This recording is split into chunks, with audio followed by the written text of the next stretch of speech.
नमस्कार मित्रों, astro talkies में आप सभी का स्वागत है। वार्षिक राशिफल की श्रृंखला में आज हम चलते हैं तुला राशि पर, यानी कि इस एपिसोड में जानेंगे कि 2023 तुला राशि वाले जातकों के लिए कैसा रहने वाला है।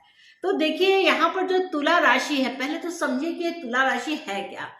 तुला राशि का जो अगर प्रतीक चिन्ह देखते हैं तो वह एक तराजू है, यानी कि वो एक बैलेंस को दिखाता है, एक संतुलन को दिखाता है। एक बाजार की राशि होती है जिसका प्रयोग आप तराजू का प्रयोग आप मार्केट में तोल मोल करने में देखते हैं। तो तुला राशि वाले जो जातक होते हैं उनका प्रथम तो संबंध यही होता है कि ये मार्केट में सबसे ज्यादा चलने वाले हैं, यानी कि समाज में बैलेंस बनाने का काम ये तुला राशि वाले जातक ही करते हैं। और इनकी यह खूबी होती है कि हर बात को किस तरीके से तोल मोल करके कहना है, यानी कि किसी को नफा भी ना हो और किसी को नुकसान भी ना हो। तो इस प्रकार यह तर्कगत संगत से अपनी बातचीत का तरीका रखते हैं और बड़े ही तरीके से ये बैलेंस बनाने का काम करते हुए आगे बढ़ते हैं। तो इनकी इसका जो स्वामित्व है, यानी कि शुक्र के पास है। तुला राशि को अगर देखते हैं, ये 7 नंबर की राशि है, तो इसका जो स्वामित्व है वह शुक्र के पास होता है।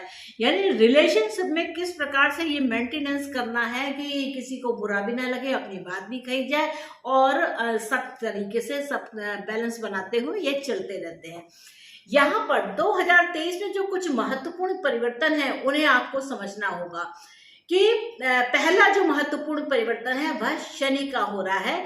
शनि 17 जनवरी से 26 जनवरी के बीच में 11 नंबर की राशि यानी कि कुंभ राशि में प्रवेश कर जाएंगे। वर्तमान में जो एपिसोड तैयार हो रहा है उस समय पर यह जो शनि है यह मकर राशि में है और 17 जनवरी के बाद यह आ जाते हैं कुंभ राशि में, यानी कि आपके पंचम भाव में आते हैं। यानी कि पूर्व पुण्य का जो भाव है, आपकी इच्छा का जो भाव है, संतान का जो भाव है, जिस भाव को आप बहुत ही रुचि के साथ करना चाहते हैं, वह भाव यहाँ पर शनि आ जाते हैं, वह भी अपनी ही राशि में आ जाते हैं। अब शनि का यहाँ परिवर्तन है, साथ साथ में गुरुदेव बृहस्पति का भी परिवर्तन है, जो भी एक बहुत बड़ा महत्व रखेगा अप्रैल के मास में। तो गुरुदेव मीन राशि से निकल करके मेष राशि में आ जाएंगे और मेष राशि में आने से जो अग्नि तत्व की राशि है, यानी कि आपकी लाभ का भाव, आपका संचार माध्यम, आपके पड़ोसियों का भाव, यह सब एक्टिवेशन में होगा। साथ साथ में आपकी जो ये तुला राशि है यह भी एक्टिवेशन में आ जाएगी। तो इस प्रकार आपकी राशि पर भी गुरु का प्रभाव रहने वाला है। तीसरा जो महत्वपूर्ण परिवर्तन है वह राहु और केतु का भी यहाँ पर राशि परिवर्तन है, लेकिन वह अक्टूबर मास में है, यानी कि अक्टूबर 2023 में वह परिवर्तन होगा। उस परिवर्तन में क्या होगा कि यह जो केतु देव है वह चले जाते हैं यहाँ पर द्वादश भाव में और जो राहु हैं वो आ जाएंगे आपके मीन राशि में। तो इसके परिवर्तन से क्या होगा, एक तो आपका मोक्ष का जो भाव है वह आपका एक्टिवेशन होगा, आपके अंदर कुछ साधु प्रवृत्ति आ जाएगी। दूसरा, राहु के छठे भाव में होने से आपके जितने भी रोग ऋण शत्रु हैं उन पर विजय पाने का काम यह राहु करेंगे। तो इस प्रकार के ये हमें बदलाव, इन जो मुख्य अगर कहे जाए मुख्य ग्रहों के जो राशि परिवर्तन है, इनका मुख्य प्रभाव 1 जनवरी में है, 1 अप्रैल में है और इसके बाद आपको यह प्रभाव अक्टूबर के समय में एक विशेष चीजें यहाँ पर दिखाई देंगी। तो इस प्रकार का यहाँ पर होगा तौर तरीका। और शुक्र की जहां तक बात की जाए तो शुक्र का जो राशि परिवर्तन होगा वह समय समय पर आपको देखने को मिलेगा। जब शुक्र मीन राशि में होंगे तो आपके रोग ऋण शत्रुता पर आपको विजय मिलेगी। साथ में जब शुक्र आपके वृषभ राशि में होंगे तो भी आपको यहाँ पर अष्टम भाव में होते हुए भी आपको यहाँ पर कुछ लाभ मिलेगा, क्योंकि शुक्र क्या है, जो अष्टम भाव के स्वामी, यानी कि कुछ ऐसी चीजें जो आपके पुरातन समय के आपके साथ हैं उसका आपको यहाँ पर परिणाम मिलेगा। आपको इंश्योरेंस से रिलेटेड चीजें मिलेंगी, जो भूमिगत चीजें हैं या पारिवारिक कहा जाए कि एक लीगेसी होती है, वह भी प्राप्त होने का यह समय होता है। शुक्र के अगर हम राशि परिवर्तन को देखते हैं तो यहाँ पर 23 जनवरी को यह कुंभ राशि में होंगे, यानी कि जनवरी मास में जो शुक्र है वह यहाँ पर होंगे। तो यहाँ पर कुंभ की राशि में जो शुक्र होते हैं वह बहुत ही सुंदर और अच्छे फल दे जाते हैं। फरवरी में यह मीन राशि में होते हुए चलेंगे और इसका जो एक और बहुत अच्छा परिवर्तन होगा वह अप्रैल के मास में यह परिवर्तन दिखेगा, जब आपको कुछ लीगेसी की चीजें, यानी कि आपका पुरातन, आपके फैमिली, आपके कहा जाए जो वसीयत जैसी चीजें होती है वह प्राप्त होने का समय होगा।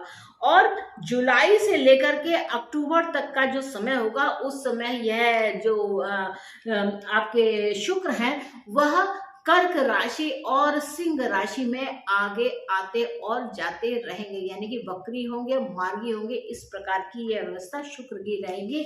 और कन्या राशि में जब यह शुक्र आएंगे उस समय पे आपको स्वास्थ्य को देखने की आवश्यकता है। यह 5 नवंबर से लेकर के 26 दिन तक का समय रहेगा और 1 दिसंबर को पुनः यह तुला राशि में आ जाएंगे।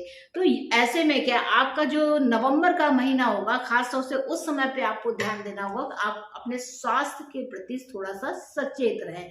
तो इस प्रकार का यह कुल मिलाकर के शुक्र का समय रहेगा। और अगर कैरियर की दृष्टि से देखा जाए तो क्या इस वर्ष शनि की जो ढैया है, अब देखिए शनि की जो ढैया है वह अभी तक जब तक शनि देव महाराज यहाँ पर होते हैं तो कंटक शनि कहलाते हैं, यानी कि चतुर्थ भाव में होकर शनि देव महाराज कंटक शनि कहलाते। तो ऐसे में क्या है कि आपको कोई ना कोई माता से क्लेश या कुछ ना कुछ इस प्रकार का रहता है, यानी कि माता जो सुख का स्थान है वहां पर शनि है, नाप तोल के देना, माता को भी इस कष्ट का अनुभव होता है। और इस जो शनि की ढैया खत्म होती है, जो माता के इसे को लेकर के जो कष्ट है वह समाप्त होता है और शनि पुनः कुंभ राशि में आते हैं, यानी कि माता से यहाँ पर एक सुख का अनुभव भी यहाँ पर आपको प्राप्त होता है। तो शनि की जो ढैया है वह आपको इससे मुक्ति मिलेगी। साथ में यह शनि आपके योग कारक भी है, तो योग कारक होने के कारण आपके जो भी कार्य हैं वह बनते हुए दिखाई देंगे इस समय पर। लेकिन एक चीज को ध्यान रखना, क्योंकि शनि की जो तीसरी दृष्टि है वह यहाँ पर आने पर मेष राशि में पड़ती है, तो ऐसे में और यहाँ पर शनि नीच तक तो प्राप्त कर लेते हैं। तो क्योंकि शनि का काम है स्लोली करना, जो पार्टनर है वह चाहता है कुछ जल्दी से करना, तो ऐसे में जो आपकी पार्टनरशिप है उनमें विवाद रहेगा, उसमें विरोध रहेगा, उनकी सोच समझ में विरोध रहेगा। तो ऐसे में कोई भी सलाह नहीं दी जाती है कि आप कोई व्यवसाय पार्टनरशिप में करें।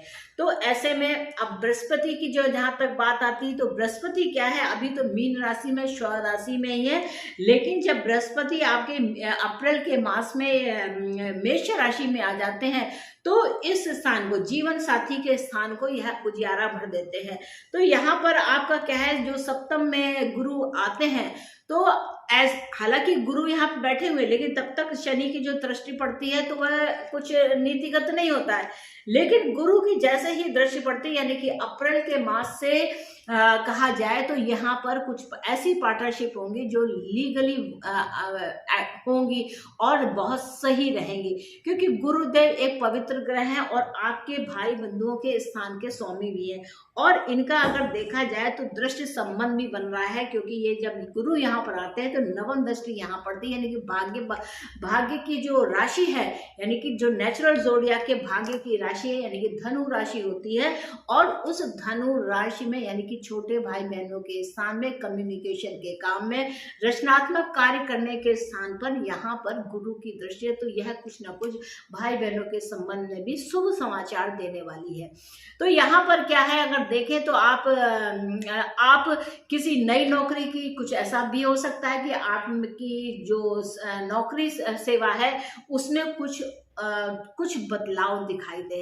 लेकिन कुल मिला के ये कहा जा सकता है कि आने वाला समय कैरियर के लिहाज से बहुत अच्छा है, क्योंकि ये जब जिस समय पर चंद्रमा की कर्क राशि 10वें स्थान पर और यह सिंह राशि पर जिस समय शुक्र गोचर करेंगे वह समय आपको बहुत कुछ देने वाला होगा, क्योंकि यह आपके कर्म क्षेत्र का विस्तार है, साथ साथ लाभ का भी है। तो यह जो समय होगा यह जुलाई, अगस्त, सितंबर और अक्टूबर के महीने आपके लिए विशेष कैरियर के क्षेत्र में, आपकी सामाजिक प्रतिष्ठा के लिए हर तरीके से यह काफी लाभप्रद सिद्ध होंगे।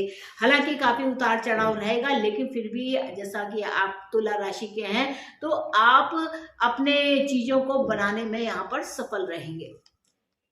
पारिवारिक जीवन की अगर बात की जाए तो साल के प्रारंभ में जो शनि की ढैया समाप्त हो रही है, उससे पारिवारिक जीवन में जो एक मानसिक परेशानियां चल रही थी वह समाप्त हो जाएंगी। संतान के संबंध में भी यहाँ पर सुख समाचार इस वर्ष में मिलेगा। और अगर आपकी कोई मनोकामना है, क्योंकि यह मनोकामना का भाव है, तो यह भी पूर्ण होता हुआ दिखेगा। आपकी जो मनोकामनाएं हैं, जो आप चाहते हैं, वह आपके इन 2-2.5 वर्षों के मध्य में यह पूर्ण होगा। अभी तक शनि चूंकि अपने जो इच्छाओं का भाव है उससे 12वें थे, तो वह जो आप इच्छा कर रहे थे वह पूर्ण हो नहीं पा रही थी। लेकिन यहाँ पर आपको एक चीज ध्यान देनी होगी कि आप अपने स्वास्थ्य के प्रति थोड़ा सा सचेत रहें, योग व्यायाम करें, अच्छा खाना खाएं, यानी कि जो पौष्टिक आहार है, जो नेचुरल आहार है, उस आहार को लें। और जितने भी अप्राकृतिक आहार हैं उनसे अगर आप लेना बच लेते हैं तो आपके स्वास्थ्य के लिए वह बहुत ही ज्यादा हितकर रहेगा। आर्थिक स्थिति की अगर बात की जाए तो यह जो वर्ष है यह मिला जुला वर्ष है। और आपने अगर कोई प्रॉपर्टी में निवेश किया है तो उसके आपको अच्छे परिणाम मिलेंगे। और हो सकता है इस बीच में आपकी जो प्रॉपर्टीज है उनमें कुछ इजाफा भी हो। तो यहाँ पर इस तरीके का भाव होगा। और कुल मिला के ये कह सकते हैं कि इस वर्ष आपका जो आर्थिक पक्ष है, यानी कि सूर्य और मंगल की स्थिति को देखते हैं तो उसमें थोड़े से ताप के साथ है, थोड़ा बस प्रॉब्लम हो सकती है, लेकिन फिर भी यह जो आर्थिक समय है वह काफी कुछ अच्छा रहने वाला है। और परीक्षा प्रतियोगिताओं की अगर बात की जाए तो छात्रों के लिए यह जो वर्ष है यह बहुत अच्छा साबित होने वाला है। शनि का गोचर वर्ष की शुरुआत में ही आपके शिक्षा के भाव में हो रहा है, तो शिक्षा के भाव में आप धीरे धीरे किंतु मजबूत कदमों के साथ चलते हुए अपने कॉम्पिटिशन्स में विजयी प्राप्त करेंगे। अगर अप्रैल तक यह आप किसी कॉम्पिटिशन को दे रहे हैं तो भी आपको यहाँ पर एक बड़ी सफलता मिल सकती है, क्योंकि गुरुदेव यहाँ पर जब रिजल्ट्स आने का समय होता है ये अप्रैल और मई मास का ही ज्यादा होता है। तो ऐसे में जो छात्र हैं जो कॉम्पिटिशन्स दे रहे हैं तो उनके लिए यह जो गुरुदेव बृहस्पति हैं 6ठे स्थान में रह करके जिस समय तक अप्रैल तक, तो यहाँ पर विशेष सफलता दिलाते हैं, यानी कि कॉम्पिटिशन्स में यहाँ पर विजयी करवाते हैं। तो कुछ वैसे देखा जाए तो गुरुदेव बृहस्पति इस समय अच्छे भाव में है। साथ में देखा जाए तो वह मेष राशि में आते हैं। तो मेष राशि में जब अप्रैल के बाद आते हैं तो अग्नि तत्व की राशि है और ऐसे में काफी आप उतावले होकर के काम करना चाहेंगे। तो यहाँ पर देखा जाए तो क्या है, आपको छोटी मोटी यात्राओं का भी यहाँ पर संबंध आएगा, क्योंकि जब इस नवम दृष्टि से तृतीय भाव को देखेंगे तो ऐसे में आपकी कुछ यात्राओं के भी योग बनेंगे। आपको अपने इस वर्ष में यात्राएं करनी पड़ सकती हैं, वह छोटी दूरी की भी हो सकती है, साथ में लंबी दूरी की भी यात्राएं हो सकती हैं।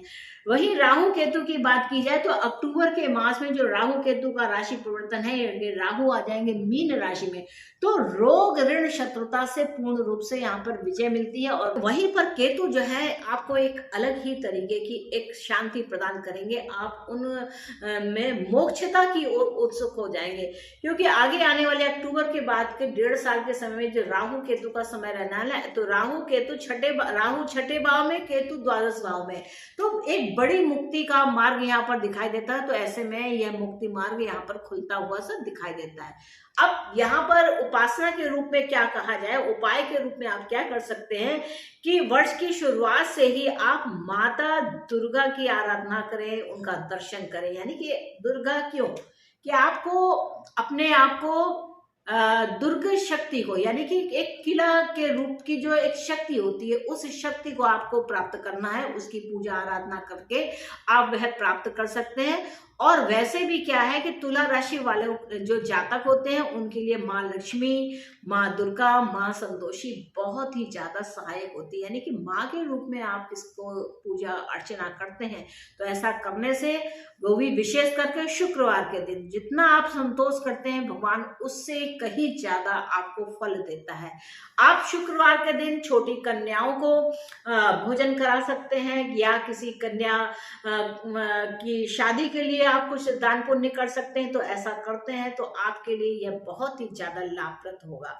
तो मित्रों, ये था 2023 का तुला राशि वाले जातकों का वार्षिक राशिफल, और आशा है कि आपको मेरा यह एपिसोड अच्छा लगा होगा।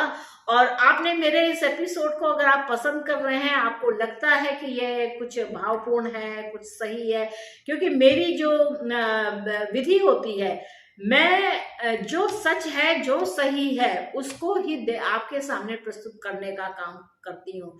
मैं नहीं चाहती कि इस ज्योतिष विद्या के माध्यम से लोगों के अंदर एक डर उत्पन्न किया जाए। मैं नहीं चाहती कि कोई बनावटी चीजें बताई जाए, क्योंकि जो ग्रहों का चाल होती है, ग्रहों का जो स्वभाव होता है, आप जन्म के समय में जो राशि प्राप्त करते हैं, जो ग्रह जिस राशि में प्राप्त करते हैं, उनके अनुसार ही आपका जीवन बनता है। तो इस बात को ध्यान रखना है। और एक ज्योतिषी का काम है रास्ता दिखाना, ना कि उसको डरवाना। तो यह एक महत्वपूर्ण बात है।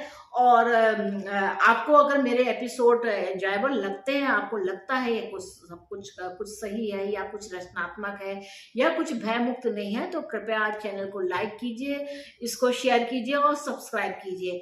तो मित्रों, मिलेंगे नेक्स्ट एपिसोड में वृश्चिक राशि को लेकर के। तब तक के लिए नमस्ते।